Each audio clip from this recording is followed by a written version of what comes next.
नैसर्गिक शेती म्हणजे काय?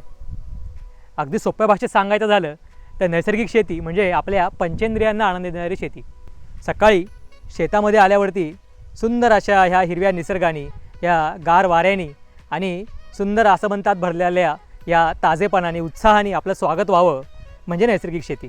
शेतात आल्यानंतर फुलांच्या सुगंधाने मन प्रसन्न होणं म्हणजेच नैसर्गिक शेती. शेतातून जाता जाता झाडांची ही अशी सुंदर आणि चविष्ट फळ बिनधास्त खाता यावी म्हणजे नैसर्गिक शेती.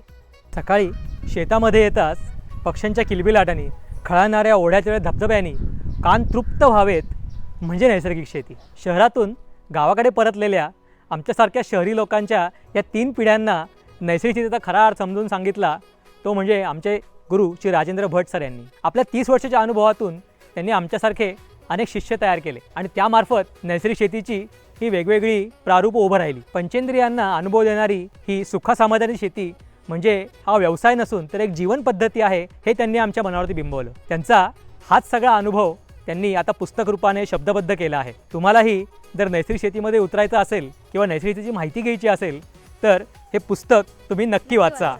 नैसर्गिक शेतीतील ही निसर्गाची तत्त्व समजून जर आपण शेती केली तर आपलं शेतही नक्कीच एक आनंदाचा मळा होईल.